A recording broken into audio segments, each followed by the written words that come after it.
cards right now. This morning, a heartbreaking update from the Hill Country. The body of a missing woman has been found after the devastating 4th of July floods. Now, 2 remain unaccounted for, including a young girl from Camp Mystic. It embodied everything we believe coaching is about. Selflessness, passion, a deep commitment to help young people grow. Even in her short time as a coach, she made an incredible impact on her athletes, her school, and everyone who had the privilege of knowing her. It's been 1 year since a high school coach was shot at a bar downtown, while her killer remains a mystery. All right, with that, happy hump day. Welcome into the Wednesday GMSA. All right, let's get right into it. Meteorologist Shelby Ebertowski still joining us today, and for meteorologist Justin Horn. Shelby, you've been talking a little bit about the heat and a little bit about the little rain that we've been getting, but are we officially dry? For today and tomorrow, yes. It's still going to be very summer-like today and tomorrow. Still seeing the temperatures in the 90s and really warming up. Right now, you're waking up in those 70s, 77 degrees in San Antonio, 76 in New Braunfels, 72 in Bernie, and 73 in areas of Del Rio and Kerrville. But Del Rio also got some rain last night, so that is a little bit of a factor when they're waking up this morning, because normally they're a few degrees warmer. But that humidity, once again, we're waking up with mostly cloudy skies, and we're seeing that humidity feeling muggy this morning, but throughout the rest of your day, we will continue to see our temperatures warm up into those 90s, expecting to be about 99 degrees, but the heat indices can be above 100, and we're going to have mostly clear skies, so remember to drink plenty of water, find some shade when you can, because it's going to be toasty, not only with our actual air temperature, but also with the heat indices as well, and those clear skies, so definitely going to want to wear some sunscreen as well. Now, this is a look at the current satellite and radar from the last few hours. We did see some rain in areas just of the western hill country and along areas of Del Rio and Eagle Pass. They did have a flood advisory overnight into this morning. That has once again continued and will be allowed to expire. But just to the east, that's where we're seeing those mostly clear skies, and that's going to continue over the next few hours and the next few days to give us a little bit of a drier condition today and tomorrow. But Friday, Saturday, Sunday, we're tracking the chance of some rain on about a 30% chance. I'll talk about what we're seeing and why we're seeing the rain chances coming up in just a bit, guys. Hi, Shelby. Thank you. This morning, 1 girl from Camp Mystic and 1 adult male remain missing nearly 3 weeks after the deadly Hill Country floods. That's according to Governor Greg Abbott, who posted the information on social media. So that announcement came as Abbott shared that the body of a missing woman was recovered in the Kerrville area. Last Saturday, Kerrville officials dropped their count of missing people from 97 down to 3. So meanwhile, this morning, the city of Kerrville is questioning how it will offset costs after the deadly Hill Country floods. Last night, the city council approved the Kerr County tax assessor to calculate a higher property tax rate. That does not mean, though, tax rates have gone up, but city leaders say that it will show them options for financial flexibility down the line. Kerrville City Council approved the Kerr County tax assessor to use a special method to calculate property tax rate limits. This method will use a higher percentage than is typically allowed by state law. They're allowed to do this because of the disaster declaration, but they need approval by the city first. That's what happened Tuesday night in Kerrville. City Council unanimously made the decision, but some residents left disappointed. But we're not setting a tax rate tonight. We're talking about getting information from the tax assessor collector on possible scenarios. We'll definitely be following every step of the way and getting more information out to those who aren't able to attend. A finalized decision could come in early this fall when City Council approves its budget, but the next budget meeting for the city of Kerrville is set for next Tuesday. Meanwhile, we got a special community meeting at Tom Moore High School, and Ingram discussed a wide variety of topics for those who are trying to take the necessary next steps. Yeah, so during the meeting, Kerr County officials discussed issues such as debris removal and when burns would be allowed again. They stated that debris is being removed from the sides of some roads currently, and that they hope more debris removal start by the end of this week in major corridors. They say burning will likely not be allowed until the major corridors are cleared, and as for exact timelines, that was not clear. This is my community, and I love Kerr County. One day it'll be back. I mean, the beauty and everything like that will be there, but it's just going to take us a while. Our riverbank basically got just wiped out, and we got the debris from the 2 RV parks that were just upriver from us, all on our bank. Now, they did say contractors would be coming to assist with removals, and that includes from private property. However, a form will need to be filled out for that to happen. And again, it was not clear when those forms will be available. They also mentioned that if a property owner removes the debris and disposes of it on their own, then that person would have to pay the cost on their own. There was also a commissioners meeting in Kendall County, and there the state has agreed to take over debris removal for the county, which should be a big help. County workers will be paid overtime for work they did on the 4th, and commissioners also gave staff the green light to apply for state grants that are specifically to help communities after the flood. Disaster relief donations for Kerr County are growing fast, doubling to $60 million in a little more than a week. So where's all that money going to go? Well, Austin Dixon with the Community Foundation of the Texas Hill Country says the funds are being distributed to certain nonprofits to help families, small businesses, first responders, and even Ingram ISD, which sustained major damage during the recent floods. The school district could meet some emergency expenses and work through the logistics that it needs to be up and running for the first day of school in a few weeks. Right now, individuals are not getting direct payments, only nonprofits. The foundation says the long-term goal is to get as much help as possible to families and businesses, similar to a model used after Hurricane Harvey hit. An update on how funding will be distributed long-term is expected next week. We have another chance to help the Hill Country recover. Of course, the Together for Texas donation drive is happening with KSAT, our sister station KPRC, Graham Media Group, Gray Media. You've heard about it. Again, this was all set up to help those people affected by the floods. And so far, by the grace of God, you guys have helped us raise over $1 million. And if you haven't, of course, you can still donate. That's still on your heart. The money goes directly to the on-the-ground efforts in flood-affected areas through the Salvation Army. Switching gears now, we got an appeals hearing for Otis McCain continues today. He's the convicted police killer who's trying to get his death sentence overturned. Well, McCain shot and killed San Antonio Police Detective Benjamin Marconi back in 2016. While the prosecution is calling Marconi's death a calculated murder, McCain's defense lawyers say their client did not receive a fair trial. 1 year ago, 28-year-old Aiden Burt, a Jasper High School coach, was here in town for a coaching convention when she was killed in a random act of violence. Aiden and several coaches were in town and they went to Smoke Sky Bar downtown. That's when SAPD believes a bullet came from I-37, hitting Burt in the back as she was seated on the upper level of the bar, killing her. This year, during the Texas High School Coaching Association convention, they wanted to make it a point to honor the life cut short, announcing the donation of a new weight room to Jasper ISD. She absolutely loves kids, loves coaching kids, loves lifting weights, loved the weight rooms, big-time power lifter, was a head powerlifting coach. And for her family's name, her grandfather retired from Jasper ISD, her father retired from Jasper ISD, and for her family's name is going to be on there. It's going to be huge for our community. Now, as for the case and the investigation, that is still ongoing. San Antonio police have not been able to make any arrests yet. Now, this picture of a blurry car is the only lead right now at this time. So take a look. Crime Stoppers is offering up to a $5,000 reward for any information that could lead to an arrest. Hey there, good morning. Here's a look at your morning headlines. President Trump is touting a new trade deal with Japan. It slashes tariffs on auto imports to 15% and avoids steeper penalties in exchange for a massive investment package. Japan's auto industry is relieved, but U.S. automakers like GM and Stellantis aren't happy.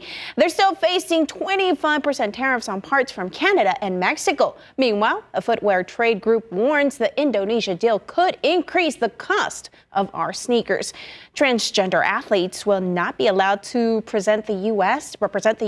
at the Olympics. The U.S. Olympic and Paralympic Committee says its policies will comply with President Trump's executive order. That is the measure he issued in February, known as Keeping Men Out of Women's Sports. And the committee says as a federally chartered organization, it is obliged to comply with federal expectations.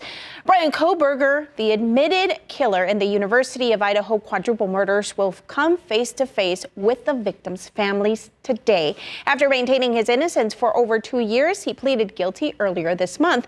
The plea deal spares him the death penalty, but he now faces 4 consecutive life sentences. His sentencing hearing could stretch through tomorrow. All right, Patty, thank you very much. Our first look at traffic on this Wednesday, and we show you some construction right now. Actually, we're cycling through some of the cameras here. The Alamo Dome, 37 at Alamo Dome right now. Just some overnight construction, pretty typical about what you would expect. Again, RJ still enjoying some time off. He'll be back tomorrow. So we're going to try to do him proud today in the traffic department here. 37 at South Cross. Again, pretty quiet right now.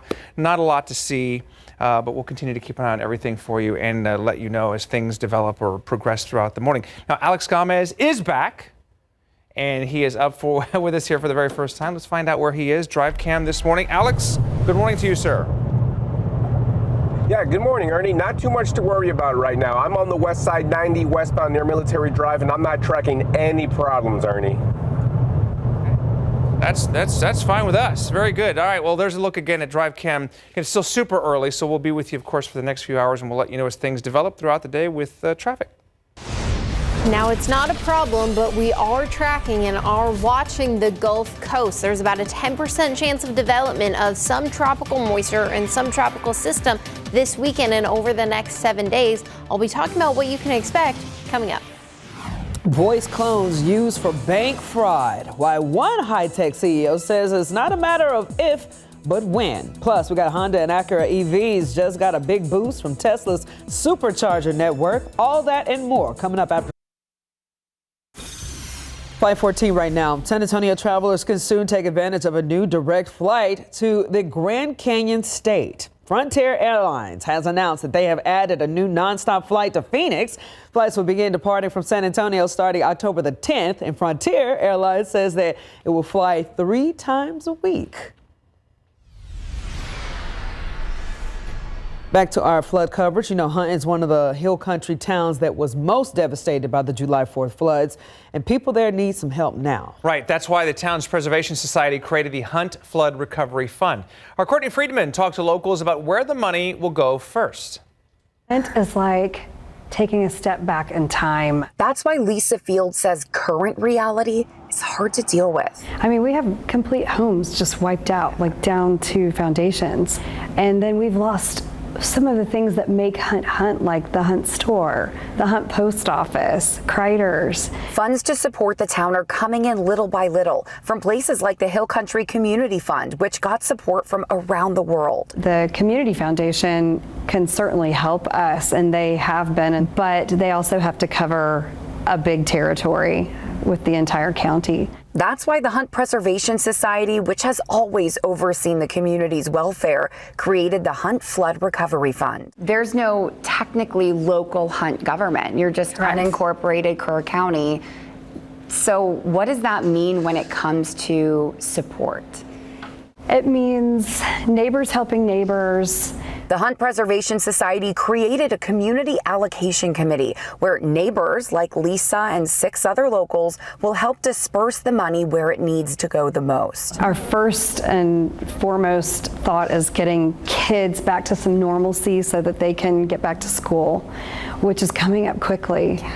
Then also, you know, we have an elderly population that we really want to help out. We hope to be able to give money to the Hunt store and other local businesses. Something Hunt store owner Haley Learman is beyond grateful for. The grocery store, convenience store part, and then our real estate office. We had just moved inside like 3 weeks before this. Wednesday afternoon at the Hunt School, the Community Allocation Committee is holding an informational session for people within Hunt ISD borders who need help. And we're going to have organizations from all over, like the Red Cross, FEMA, TDEM, both of our local churches. People in need will be asked to fill out a survey. Was your vehicle lost in the flood? Was your business affected? Our community, our whole community gives us hope. Hope that is necessary for the grueling recovery ahead.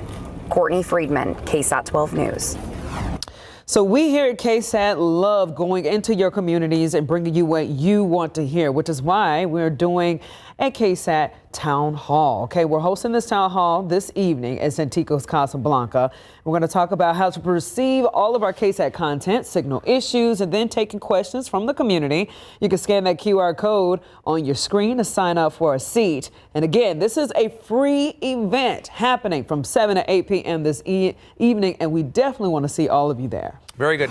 And we definitely want you to sign up for this back to school giveaway. Get your phone out right now. You can scan the QR code. This morning, we're offering one lucky winner a chance to win a $500 gift card through a special back to school sweepstakes here on GMSA. You can enter now through noon on August 1st. So just scan the QR code on your screen. That will take you to an entry form. So good luck. And be sure to tune in to GMSA for all your back to school coverage, because of course it is right around the corner. All right. Let's check out the roadways, see how we're looking right now. From this vantage point, we're seeing not too much traffic popped up right there. US 281 and Redland looking great, 281. And I think that says Boulevardy Road looking pretty decent as well. Again, crash-free conditions from our TransGuide cameras. But let's check out TxDOT at this time.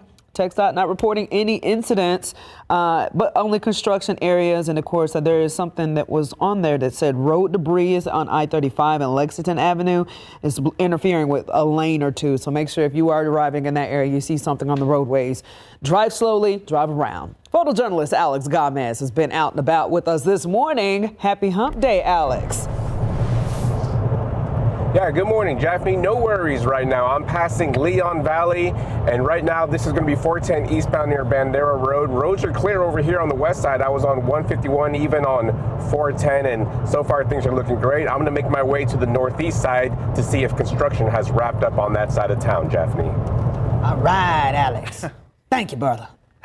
That's good news, man. I like seeing him have peaceful mornings. At least it's dry this morning. I mean, we did see a little bit of some rain activity out in areas just to the west near Valverde County. We even saw some rain in areas dipping down to Del Rio and Eagle Pass, but that's continued to lighten up. But here's a look at what we're currently seeing once again just out west near just some light shower activity in areas of Rock Springs. But here's a look at the rainfall totals they got within the last 12 hours or so.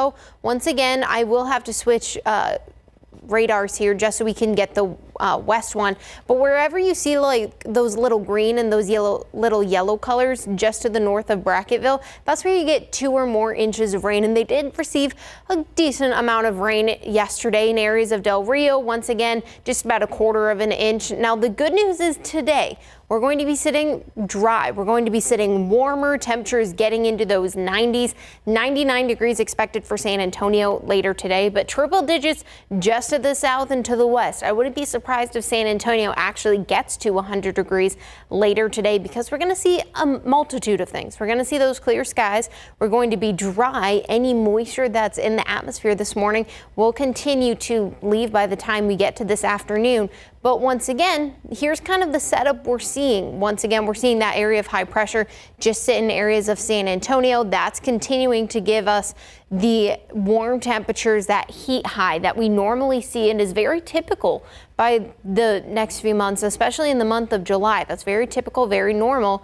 And then this upward disturbance, this low, it has a multitude of things. We have an upward disturbance in the upper levels of the atmosphere, but we also are tracking the chance. The National Hurricane Center is a surface low. So the atmosphere has a few different levels. We have that upper level low and a surface area that we're watching. The National Hurricane Center has about a 10% chance with that surface low moving into areas of the Gulf. Now, once again, it is going to be over the next 7 days, so it does have the chance to continue to weaken or strengthen, but that's what we're watching. We're watching the tropics and watching that Gulf moisture to really have that chance for any sort of development, especially Friday, Saturday, Sunday. About a 30% chance on Friday and Saturday, specifically early Saturday morning too. And that's kind of the timeline we're seeing for the chance of any sort of moisture we can see here in South Central Texas. But even then, despite the rain chances, we're still going to be sitting very normal, very seasonable as well for our temperatures. 99 degrees expected today, 100 degrees expected on Thursday. That's going to be the first 100-degree day we can see here in San Antonio on the month of July, in fact. And after the rain chances, we are going to slowly but surely warm up back into those upper 90s. And we're also going to start to see more sunnier skies. It's going to really start to clear out for most of us over the next few days. So we'll keep you posted once again on the exact track and timing of all the location of the rain chances. Plus, we'll keep you posted coming up on why we're seeing a little bit more of that heat compared to what we normally see coming up later on, guys. All right, Shelby, thank you. 522 right now, 77 degrees outside. Up next, we got AI voice scams could soon hit your bank account. Plus, when Honda and Acura drivers will be able to plug into Tesla superchargers.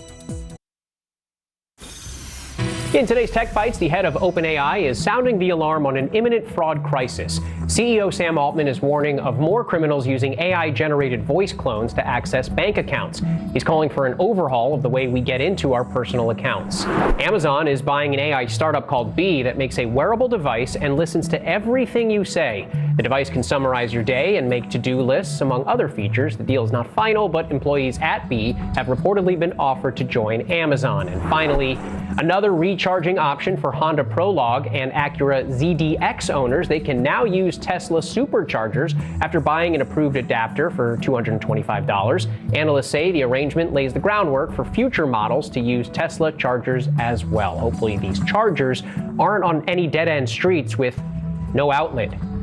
Those are your Tech Bites. Have a great day.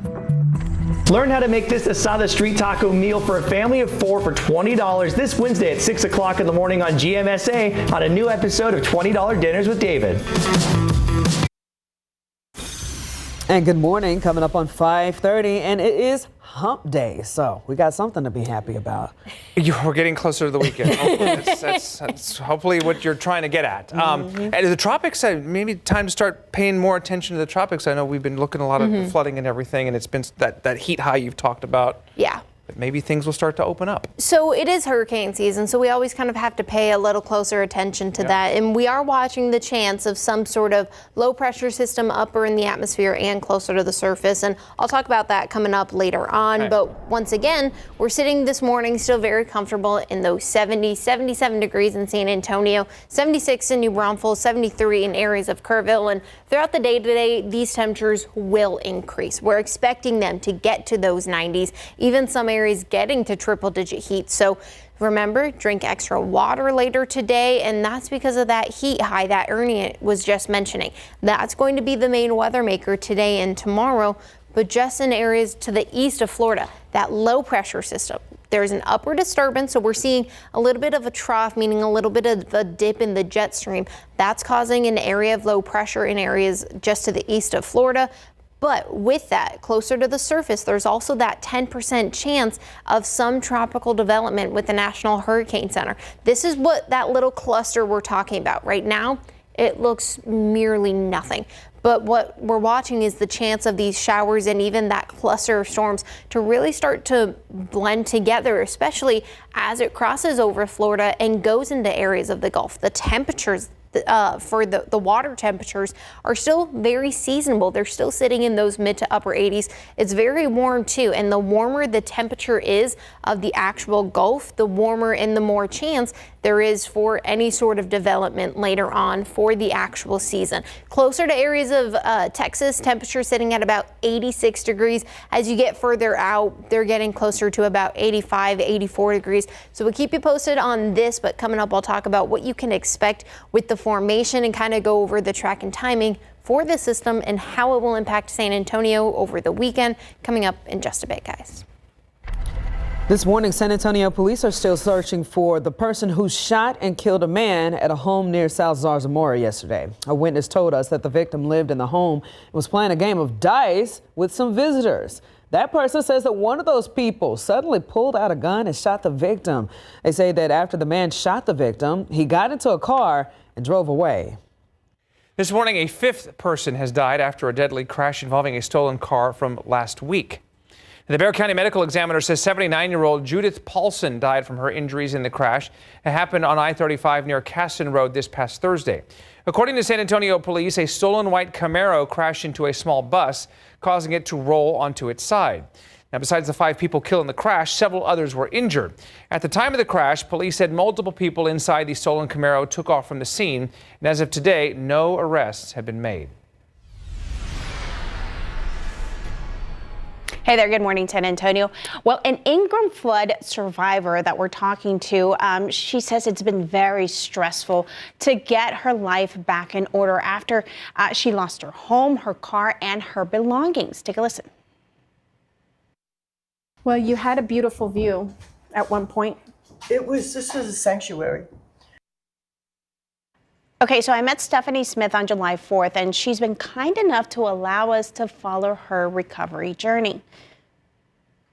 What's been the hardest part about this? And I know I've been in touch with you, and you have said, you know, there's so much. Like, people wonder, what would I do if that happened to me? And for you, it just hit you all at once. What's been the hardest part about trying to get yourself back? It's such an overwhelm. You know, it's like, oh wait, a car, a roof over my head, or my dog, or my animal's okay. Oh wait, insurance is calling. I have to deal with insurance. Oh, you know, oh, I need some groceries. Oh, I need to, I need to sleep. Okay, so we met her 3 weeks ago, and so we wanted to go back, and we met her at her former home. She is so thankful, by the way, for the San Antonio volunteers who helped her collect her belongings from the flood and just, that muddy home that she showed us. She has a rental car now, and a friend allowed her to temporarily stay at a home until she can find the money and a new place. And one more thing she says, she's applying for FEMA funding. She says that process was very lengthy, but she is lucky she has renter's insurance. But even though she is starting her life from scratch. So we're going to continue to follow her journey. And if you know of any services that might help her, let us know and we'll get that information to her. Guys. All right, Patty, thank you very much for that. Meanwhile, a big honor for a hero. Congressman Tony Gonzalez recognized the Coast Guard petty officer who helped save 165 people during the deadly floods in the Hill Country. You may remember Scott Ruskin was among the first responders during that tragedy. The congressman also released a statement saying, in part, quote, 165 lives were saved during the Texas floods because of United States Coast Guard Petty Officer Scott Ruskin's bravery and selfless commitment to his mission. This incredible story gives us hope during a very difficult time in our state. Scott Ruskin is a true American hero, end quote. We'll have another chance. All of you will have another chance to help the Hill Country recover. Our KSAT, our sister station KPRC in Houston, Graham Media, and Gray Media have set up all this to help people affected by the floods. And you have not disappointed so far. Collectively, more than $1 million has been raised. And if you have not donated, you still have time to do so. All of the money will go directly on the ground to the efforts in flood-affected areas through the Salvation Army.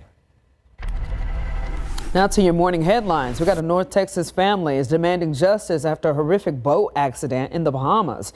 Brent Slow was snorkeling when he was run over by a small motorboat and nearly cut in half. He's now recovering in a Miami hospital, but his wife, Whitney, says that the men on the boat were briefly detained and then released. She's calling for criminal charges and urging others to pressure Bahamian authorities to act. SpaceX successfully launches the Falcon 9, putting 2 communication satellites into orbit. The rocket took off from Cape Canaveral Space Force Station in Florida after Monday's attempt was canceled just seconds prior to liftoff. SpaceX says that the rocket successfully landed on a ship in the Atlantic after launching the satellites. This was the 6th flight for the first stage booster supporting this mission. And your next sweet treat could cost you just a little bit more. The Hershey Company is raising prices due to an increase in cocoa costs. According to a company spokesperson, the increase will be a percentage in the lower double-digit range. Hershey says that 75% of its products are available for under $4. They will continue working to keep it that way. All right, quick look at traffic right now, and one thing we want to call your attention to right now, it might be difficult to see. This is the 35 at Lexington camera right now, reports of debris on the ground, and I believe it's right about here. And it's difficult to make out exactly what it is because of the flashing lights from the first responders, but traffic-wise, as you can see, it's just that one left lane that is open right now for people in the downtown area. Again, 35 at Lexington. I'll step out of the way so you can see it real quick. It is being reported southbound 35 at Lexington Avenue. So that's the big headache, if you will, right now for those of you who are out this early. Again, looks like the debris is right about here, but again, difficult to see exactly what it is. We'll have another update in just a little bit and check in with Alex Gomez coming up. And we're tracking some heat warming up not only today, but also the next few days. Temperatures feeling like we're above 100. I'll let you know what you need to know for your week and your weekend coming up. Feeding the family doesn't have to break the bank, not even for tacos. This morning, David Elder shows you how to make a mouth-watering asada street tacos, all for under $20. Well, good morning. Now, most of the overnight construction on the northeast side has been slowly wrapping up. Coming up after the break, I will let you know which side of I-35 you're going to want to watch out for. 5:44 now. So if you've gone out to eat lately, you know it can cost a small fortune to feed a family of 4 or more. And even fast food can get expensive if you're not careful. But get this morning we got your back because David Elder has some ingredients for a restaurant quality dinner that you can make in your own kitchen for less than $20.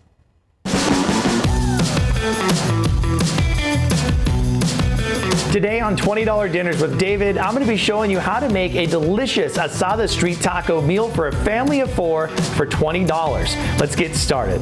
The ingredients for today include a bag of 16-ounce long grain white rice, a 24-count of Mission Street Taco yellow corn tortillas, 1 box of Knorr red rice seasoning, 1 green bell pepper, 1 jumbo white onion, 1 small Hass avocado, a bushel of cilantro, 4 jalapenos, 2 small limes, a 27-ounce can of pinto beans, and your choice of meat. Today, we're going with skirt steak. All of these ingredients together came to a grand total of $20.04. After you're done writing down all of these ingredients, stay tuned right here on GMSA because coming up in a little bit, we're going to start cooking this meal that's going to be perfect for the whole family this evening. I love a good homemade street taco. And we'll forgive David. It's 4 cents more than $20. Okay, but if you're scoring at home, we'll forgive him. Hey, when you're ordering food and stuff, even if it's past your budget, you're just like, oh, it's worth it. It's gonna be in my belly pretty soon. Especially like when it is like some sort of tacos or Mexican food for me, I'm like, it's worth it. It was meant to happen. You deserve it. To be. Exactly. All right, so speaking of which, gonna be eating tacos outside pretty soon, but first we gotta drive to the taco place. Oh, maybe right? you're getting okay, taco. Look, I was like, where are we going first? No, you're fine. Traffic or weather? Thank you for keeping us on tabs here. So this is an updated look at that 35 at Lexington camera. If you were with us just a moment ago, this is giving me Back to the Future feels right now with the fire trails and everything. Thank you. Okay. Anybody? Thank you. Crickets. Okay. But this is the debris that was on the field right here. And they've opened this back up, but this is just the flares that were left by the first responders. But a kid from the 80s here, I just saw Back to the Future in this. They've cleaned this up, and so you can see people are moving along right now. So that is cleared up pretty good. Thank you for indulging me. All right. Alex Gomez has been in Drive Cam this morning. He's out and about for us here. And again, RJ returns tomorrow. So all my pop culture references and everything. Alex, you remember Back to the Future, right? I do, and I got that reference, so you're not alone, Ernie. It was a good one. Good one and a good movie, too. But right now, I'm checking out things on the northeast side over here at 35 southbound. We do have some barrels to collect over here on the southbound lanes of I-35 in between Thousand Oaks and about Weedner. So a few more barrels to collect up. So that stretch of I-35 is going to have 1 lane open for you. The northbound side, still free and clear of construction, so no problems going I-35 northbound. Ernie. Great Scott! All right, thank you very much, Alex Gomez. Thank you. Well, just one more reference in there. We'll check traffic again. Things are looking pretty good right now, so we can have a little fun on the roads. But we'll let you know as soon as that changes here with traffic. Now we get to weather. Ernie, I got that reference. Thank you very much. Okay. There you go. Appreciate Temperatures today will continue to be warm. We're expected to hit near 100 degrees today. Wouldn't be surprised if San Antonio actually did get to 100. But tomorrow we are forecasted to get 100. But take a look at the headlines. Over the next few days, we're also tracking that chance of rain about Friday to Saturday and then even a little bit into Sunday. But for the rain chances, we're seeing under an inch for accumulation. I know that's been a big worry, especially because the ground is so saturated with the rain we saw last month and earlier this month. So I'm going to go straight to the Futurecast just so you can kind of get a picture of what you need to know. Now, once again, it's all because of these 2 upper level systems, this area of high pressure and that area of that low pressure. Once again, this is that upper level winds. This is not the exact track and location of if anything were to form for that low pressure right along the surface. This is not that future cast. It is only a 10% chance, so we're not even focusing about what could potentially form. This is just the upper level winds, and that high pressure is really going to stick around in areas of East Texas today. I started this at about 11 p.m. tonight. Over the next few hours, that high pressure and even into tomorrow is going to still linger in areas of Texas, moving to North Texas near the Metroplex, but that low pressure system is going to gain moisture throughout the day, throughout tomorrow morning, and it's really going to be able to start to get more saturated and get a little more spin in areas of the atmosphere. Now, this is still Thursday evening. As it gets closer into areas of the central portion of the Gulf, it's going to continue to bring that wraparound moisture along the Texas coastline, still having the chance of some rain. Now, this is Friday. Now, while that low pressure system gets closer, that high continues to push off. And as that high finally leaves about Friday into Saturday, that low is going to continue to get closer to San Antonio and really start to impact still on Friday and Saturday, still getting more moisture and some rain chances by the time we get to Saturday evening. But by Sunday morning, it's mostly gone. We're seeing just about a 10% chance of rain as we go through the afternoon portions of Sunday, but still want to be advised that there are still some rain chances Sunday morning. But even then, beyond that, we're still seeing a slight amount of rain. Here's a rough estimate of the rainfall totals over the next 7 days, just to show you that even past day 3, we're not really, or even past this weekend, we're not really seeing any more rain chances. Most of the rain is going to be along the coastal communities where we're seeing that chance for that low pressure system to bring in more moisture, but that's normal for them. They see more moisture. They're all right along the coast. They see the sea breeze, showers and thunderstorms most afternoons. So this is very normal for them later throughout the day. But today for us here in San Antonio, expect temperatures, like I've been mentioning, to get to about 97 degrees, and that cloud coverage. By around 4 p.m., we're going to continue to see that cloud coverage really start to continue to decrease, even by lunchtime, seeing mostly clear skies today. And that's going to be part of the reason we're seeing the temperatures on the warmer side, especially tomorrow, as that high still sticking around for most of us. Finally, then on Friday, I want to talk about it. The temperatures, yes, are dipping down into those mid-90s, but it's a few reasons. That high pressure is leaving, but we're also starting to see some rain chances in that cloud coverage, and that can actually decrease your afternoon temperature by just a few degrees. So that's why we're seeing the temperature chances to be in the mid-90s. But on Sunday, we get a little more sunshine, we get a little less cloud coverage. Temperatures continue to increase back up to the upper 90s by the time we start off the week next week, guys. We're looking at 551 right now, 78 degrees outside. All right, more to come here on GMSA, including why Target is changing its price match policy and how it could cost you more at the checkout line. 554. Okay, tech fans, listen up. Something cool about artificial intelligence is being used to diagnose autism and attention deficit disorder. Now, a typical autism diagnosis can take hours, but researchers at Indiana University have developed a test that could shorten that time to just 15 minutes. So to take the test, you put on a tracker and start tapping dots on the screen that disappear and reappear every few seconds. The randomness in people's movements is determining the factor for the diagnosis. The real surprise is that the randomness in people that have autism, ADHD, or the comorbid of the two things, is totally different from people that are called neurotypical, the ones that don't have this neurodevelopmental disorder.